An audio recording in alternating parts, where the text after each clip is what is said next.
It started with a challenge. Matt was a bored college sophomore, perpetually scrolling through forums and social media in search of something to break the monotony.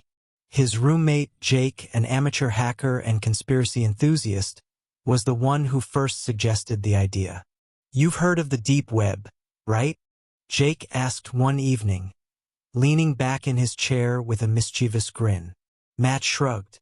"Yeah. Isn't it just where people buy drugs and illegal stuff?" Jake chuckled. "That's the shallow part of it. The deep web goes way deeper than that. There's stuff there most people shouldn't see. Government secrets, cult sites, encrypted forums for, well, the kind of people you don't want to meet." Matt smirked, intrigued despite himself. "And you've been there?" Jake nodded. "A few times. But you have to be careful. There are places even I won't go.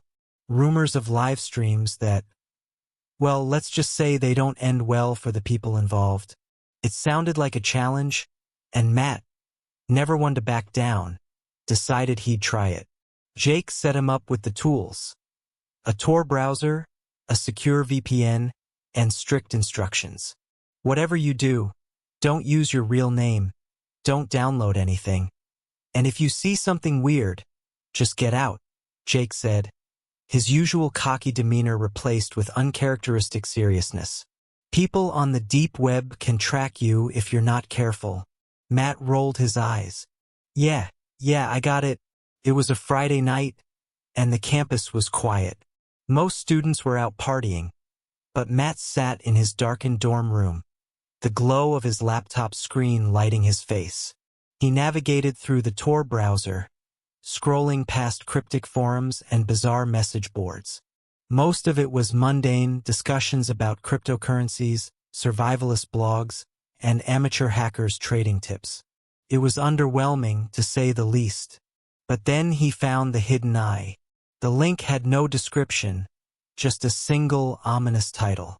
Matt hesitated, Jake's warnings echoing in his mind. But curiosity got the better of him. He clicked. The screen went black for a moment, then loaded a simple interface. A live chat box dominated the screen, alongside a grainy, low-resolution video feed. The camera seemed to be set up in a dimly lit room, its contents partially obscured by shadows. In the chat, users with names like VoidWatcher88 and RazorSmile were typing rapidly. VoidWatcher88. "Is it starting soon?" RazorSmile. "Heard this one's gonna be intense." Darkhand. "They're bringing out something new tonight." Matt frowned, his heart beating a little faster. He typed a message using the alias Shadowseeker. "Shadowseeker, what is this?" For a moment, no one responded. Then a new message appeared. "SystemAdmin. Welcome, Shadowseeker. You're just in time." The video feed flickered and the room came into focus. A man sat in a chair, bound and gagged, his head slumped forward. He looked terrified, his chest rising and falling rapidly. Behind him stood a figure wearing a featureless white mask. The chat exploded with excitement. VoidWatcher88. "Yes, RazorSmile. This is gonna be good." Darkhand. "Look at his face. He knows what's coming." Matt's stomach turned. This had to be fake. A sick prank like one of those found footage horror films. But the fear in the man's eyes looked too real. The figure in the mask moved slowly, methodically, circling the man like a predator. In his hand, he held a long, serrated knife. Matt's hands trembled as he hovered over the close button. But he didn't click it. He couldn't look away. The masked figure stepped closer to the man, gripping his shoulder with a gloved hand. The chat grew frenzied. "SystemAdmin. Shadowseeker. Would you like to play a role?" Matt froze. His blood turned cold as the message lingered on the screen. He hadn't typed anything. How did they know he was watching? "Shadowseeker. What do you mean?" "SystemAdmin. You're here, aren't you?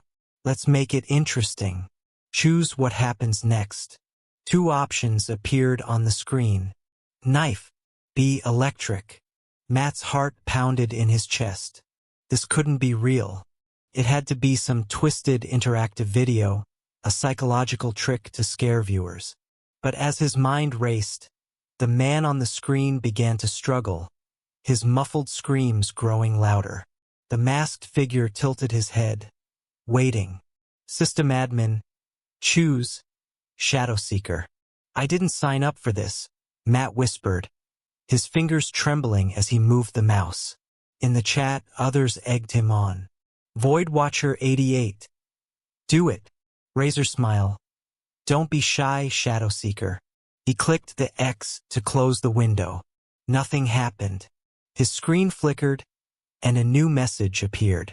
SystemAdmin. You can't leave yet. Matt's breathing quickened. He yanked the power cord from his laptop, but the screen remained on, the video feed uninterrupted. The masked figure turned, staring directly at the camera. At him. Jake! Matt shouted, bolting from his chair. He ran to his roommate's room, but it was empty. Jake had gone to a party earlier, leaving Matt alone. When he returned to his room, the laptop screen had changed. A new message was waiting. SystemAdmin. That wasn't very nice, Shadow Seeker. Now it's your turn. The video feed changed. The camera now showed a live view of Matt's dorm room. His blood ran cold as he saw himself standing there, staring at the screen. A new message appeared. SystemAdmin. Look behind you. Matt spun around, his heart hammering in his chest. The room was empty, but the door to his closet was slightly ajar. He hadn't noticed it before. The laptop screen flickered again, and the feed now showed the inside of the closet. A pair of gloved hands reached out, pushing the door open further. Matt didn't wait. He bolted out of the dorm, his bare feet slapping against the cold tile floor. He didn't stop running until he reached the campus security office, his words tumbling out in a frantic, incoherent mess. When the security officers returned to his room, they found nothing. The laptop was gone, the room undisturbed. There was no evidence of the live stream, no sign of anyone else having been there. Jake returned later that night to find Matt packing his things. He refused to explain, his face pale and his hands trembling. He left the dorm that night and never came back. But the story doesn't end there. Weeks later, Jake received an email. The sender's address was a string of random characters, and the subject line read, Shadow Seeker's last session. Attached was a single file, a video. When Jake opened it, his screen was filled with static, and then a video feed appeared. It showed Matt, sitting in a chair, his head slumped forward. Behind him stood a figure in a white mask.